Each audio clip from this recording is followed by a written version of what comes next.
শুক্রবার বাংলাদেশ জাতীয় জাদুঘরের বেগম সুফিয়া কামাল মিলনায়তনে আয়োজিত হয়েছে হাওয়াইয়ান গিটার সন্ধ্যা।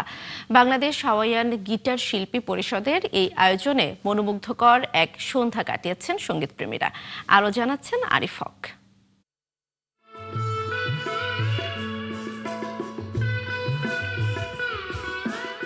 এক সময়ের জনপ্রিয় বাদ্যযন্ত্র হাওয়াইয়ান গিটার সময়ের সাথে সাথে হারিয়ে যেতে বসেছে যার চর্চা।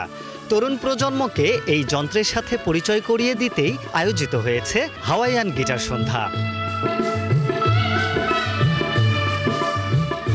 ছোট কিশোরী বা বাচ্চারা আজকাল সংস্কৃতি চর্চায় আছে, তারা নাই।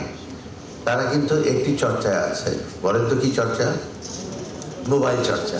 আমাদের প্রয়োজন সুস্থ ধারার সংস্কৃতিকে উজ্জীবিত করা এবং এটাকে প্রচার ও প্রসারে সবারই উচিত এগিয়ে আসা।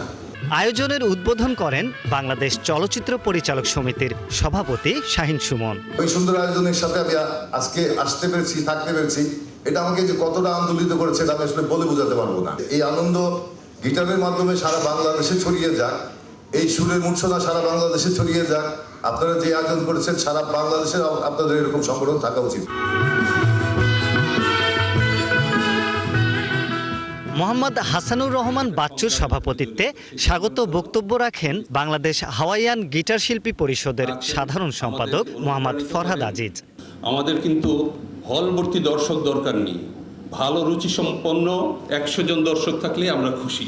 এই রুচির জায়গাটায় আমরা কখনো যেন আপোষ না করি। মঞ্চে দেশাত্মবোধক থেকে শুরু করে চলচ্চিত্রের গান, রবীন্দ্রসঙ্গীত ও ভাটিয়ালি গানের পরিবেশন করেন শিল্পীরা। গিটারের সুরের ঝংকারে আন্দোলিত হয় জাতীয় জাদুঘরের প্রাঙ্গণ।